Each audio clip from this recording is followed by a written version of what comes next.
Vamos embora, pessoal. Sextou aqui no canal do Quero Apostar e ontem ficamos de plantão no nosso grupo gratuito e conseguimos pegar a aumentada do Entre Chute a Gol Odd 2 que colocamos no bolso. Por isso que eu convido vocês sempre a participarem do nosso grupo gratuito, que a gente fica lá para poder pegar essas de quinta. As últimas todas de quinta-feira bateram, são as melhores super odds e tem que ficar ligado para poder pegar. Hoje tem uma do Bayern contra o Gladbach, cotação 3,75. Eu analisei ela totalmente lá no meu grupo gratuito, recomendando para vocês. Eu vou deixar o link no primeiro comentário fixado também, tá? Bayern para poder marcar nos dois tempos e Luiz Dias para poder fazer. Por que é boa? A argumentação tá toda lá no Insta e também no nosso grupo gratuito. Hoje a gente tem 4 favoritos que é para poder tomar cuidado. Real Madrid, Napoli muito desfalcados, PSG contra o Mônaco num jogo difícil e também o confronto do Bayern contra o Gladbach, Bayern com a mão no título. Então quais são as melhores dicas para o jogo de hoje? Vão estar no vídeo, tá? Então comente com seus palpites também, se inscreve no canal e vamos embora para essa sexta-feira de bets.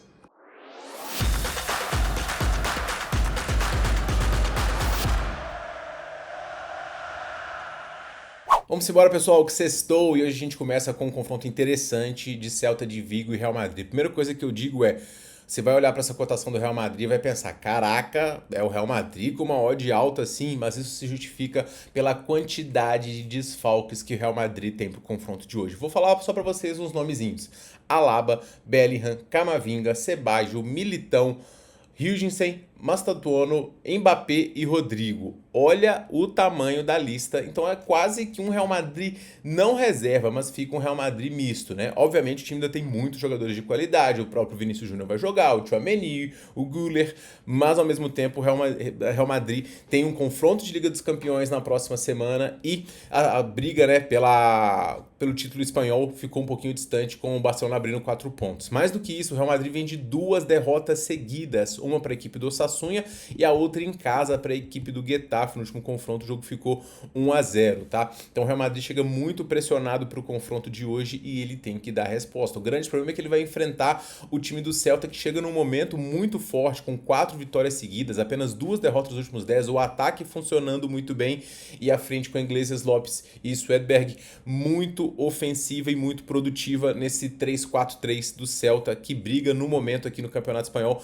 por vaga em competição europeia. Se vencer hoje, inclusive, pode passar a equipe do Betis, tá? Celta de Vigo é um time estruturado, perigoso, forte e que costuma vender caro seus resultados para o próprio Real Madrid. O Real Madrid, por sua vez, tem um histórico de confrontos fora de casa que é forte na La Liga, né? Ele vem aqui com... Deixa eu só filtrar os jogos da La Liga aqui certinho, pra gente ver aqui, ó, que o Real Madrid chega aqui com 4 vitórias seguidas antes da derrota pro jogo do Sassuolo, e produzindo pelo menos 2 gols em cada um desses jogos, tá? Celta também tem uma média boa de jogos, de gols dentro dos seus domínios, então o que eu vou buscar nesse jogo é realmente gols, porque ao Real Madrid só a vitória interessa na briga pelo título, então mesmo que o time com desfalques, ele vai ter que se expor. No próprio jogo contra o Getafe, o Real Madrid teve as suas chances, mesmo o Vinícius Júnior perdeu um gol na cara, tá? Então é de se esperar aqui um confronto um pouco movimentado. Esperar cantos do Real Madrid, pessoal, também é uma pedida interessante, tá? Porque o Real Madrid tem com uma média de 6 escanteios produzidos fora dos seus domínios e tem chance aqui do Real Madrid inclusive sair atrás ou não conseguir vencer esse confronto, né? As casas estão colocando alguns tipos dando dupla chance para o Celta e tudo mais. Então no cenário de dificuldade, cantos do Real Madrid, race do Real Madrid pode ser interessante, tá? Pro vídeo aqui, pessoal, a principal dica aqui para vocês é o mais de 1.5 gols ao vivo, tá? Discrepância do mais de 1.5 para mais de 2.5 é muito grande. O confronto pode ser um pouquinho apertado, então eu tô de olho nesse mais de 1.5 e como eu falei para vocês, tô de olho na linha de escanteios também. Se o Celta tivesse uma média um pouquinho mais alta de escanteios nos jogos em casa, eu ia pegar o mais de 9.5 cantos, mas eu acho que live aqui a gente vai ter melhores oportunidades. Os jogos hoje são difíceis, tá, pessoal? Como esse segundo jogo do Napoli contra o Torino.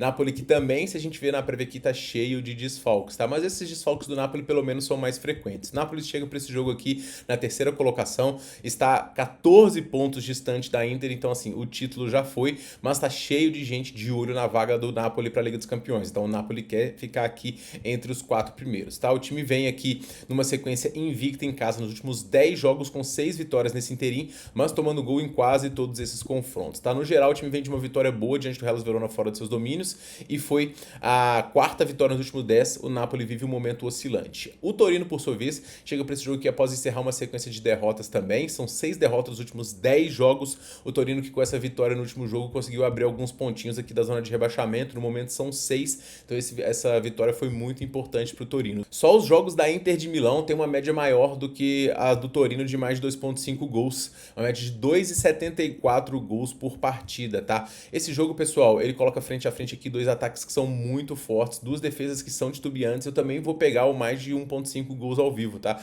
A gente tem gols do Torino, tem sim gols do Napoli, que joga em casa e é muito forte, e é o provável vencedor desse confronto, mas achei a cotação um pouquinho baixa pro nível de risco. Pra cotação alta, pessoal, a vitória do Napoli com ambos marcam, eu acho bem interessante e vai inclusive compor aqui o final desse vídeo no nosso bilhete, beleza? Jogo do Bayern tem a super cotação que eu falei com vocês no início do vídeo de hoje, a cotação já tá 3,75, acho interessante, ficar de olho porque ela pode até subir para 4, eu não acho que vai, acho que ela vai até voltar para 3,50, mas já está num valor aqui interessante, tá?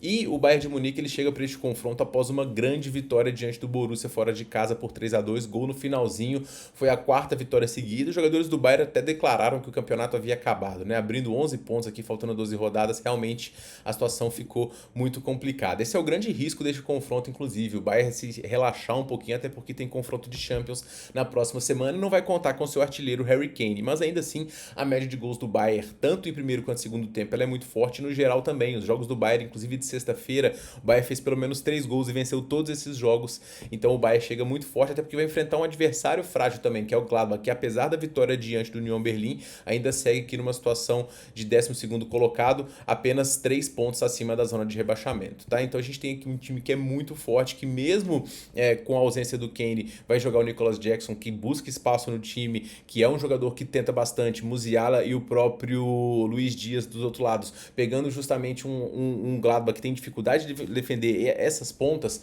a vitória do Bayern é que é o mais provável. A cotação é muito baixa, 1,13. Eu acho a linha dos jogos do Bayern sempre ficam em 3,5 também, porque contam com quase 3 gols do Bayern, mas eu não conto tanto com gols do Gladbach, que tá com uma produtividade ofensiva baixa, tá? Filtrando aqui pelos critérios casa fora também, a gente tem um Bayern muito imponente dentro de casa, com só dois jogos que ele não venceu, enquanto o Gladbach, muitos dos jogos que ele perdeu, inclusive ele não fez gol, como foi diante do Borussia e diante do Frankfurt. Então uma vitória do Bayern no primeiro tempo aqui, pessoal, em 1,60, 1,70 ou mais, eu acho interessante, e é a minha dica para este jogo. Tá aí, para poder finalizar, eu vou passar para vocês uma dica do nosso grupo de cartões aqui. Aliás, passa lá no meu Insta, @tiquinhoqa, que a gente publicou os resultados dos nossos grupos VIPs todos. O grupo de abertura mesmo ficou mais de 7 unidades positivas. O grupo de odds altas ficou 14 unidades positivas. A gente também tem um grupo de cartões que está positivo aí, vasto desde o seu início também, com um trabalho muito legal. E a gente indicou para esse confronto aqui o menos de 3,5 cartões de Paris Saint-Germain e Mônaco. E esses times se enfrentaram na Liga dos Campeões e o Mônaco conseguiu ter jogadores expulsos. Então,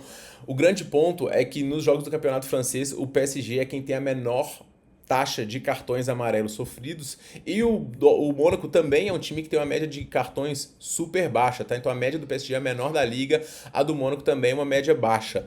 E o jogo tende a ter um pouco mais de fluidez, porque não tem aquele cenário de mata-mata. Mais do que isso, o PSG abriu 4 pontos aqui em relação ao Lens, e o Mônaco tá com 37 pontos aqui, ainda briga por vaga em competição europeia, tá? O jogo tende a ser um pouco mais fluido, o próprio árbitro da partida é um árbitro com médias baixas de cartões, então a gente vai inclinar com os nossos parâmetros aí para pegar o menos de 3,5, e é uma dica do nosso VIP de cartões, beleza? A gente tem também, pessoal, o confronto do Wolverhampton contra o Liverpool pela FA Cup, esse confronto que acabou de ser realizado pela Premier League e o Wolverhampton venceu por 2-1. Fatos curiosos: primeiro gol do Andrei com a camisa do Wolverhampton. Quinta derrota seguida do Liverpool nos acréscimos. Primeira vez que um atual campeão perde para o último colocado nos acréscimos. Ainda tem mais uma estatística que eu esqueci agora. Tudo isso aconteceu no mesmo jogo, tá? O Wolverhampton, ele vem sonhando com a sua recuperação na Premier League. É praticamente impossível, mas o nível de atuações desse time melhorou. Tanto é que se a gente for olhar aqui nos últimos 5, 6 confrontos, o time só perdeu uma vez para o Crystal Palace, segurou o Arsenal e segurou a equipe do Liverpool, tá? Então o Wolverhampton vem sim melhorando as suas atuações e hoje vai para cima de novo diante do Liverpool com a confiança de ter vencido o último confronto. Mas o Liverpool é um time que costuma dar muito a volta por cima em relação a derrotas de jogos anteriores. Não à toa, dos últimos 3 jogos que ele perdeu no jogo sequente, ele conseguiu vencer. Mais do que isso, o Liverpool tem mais arsenal para poder corrigir eventuais erros. Então tem mais peças, e quando esses jogos acontecem num intervalo de jogo pequeno, né, o time que é melhor, ele tende a se sobressair, porque ele vai ter mais alternativas, enquanto o adversário pior tecnicamente comendo alternativas, tende a repetir o que fez, mas aí o adversário já vai ter as suas armas. Então eu acredito que o Liverpool tem boas condições de passar aqui e ele vai ter também que fazer algumas escolhas, né? O maior risco do Liverpool, para mim, na minha visão, está em relação ao fato de o time ainda estar na Liga dos Campeões e brigando por vaga em Champions na próxima Copa. Agora, se o Liverpool cair aqui, o técnico que já é muito questionado vai ter ainda mais questionamento. Então eu acredito que o Liverpool vai conseguir fazer valer o seu favoritismo hoje, um time mais técnico, melhor no poderio ofensivo, agora já vacinado da derrota no último confronto, mesmo fora de casa, a vitória do Liverpool para mim é a melhor pedida e a minha indicação para esse jogo. Beleza, pessoal? Então esses são os meus palpites para essa sexta-feira. Como eu disse para vocês, uma rodada difícil, tá? E vou deixar ao final do vídeo de hoje um bilhetinho para vocês, lembrando sempre para poder ter gestão de banca. Mais dicas e muitas bets para o final de semana vão estar lá no nosso grupo gratuito, então vem com a gente, link no primeiro comentário fixado. A gente se vê no próximo vídeo. Um forte abraço e boas bets.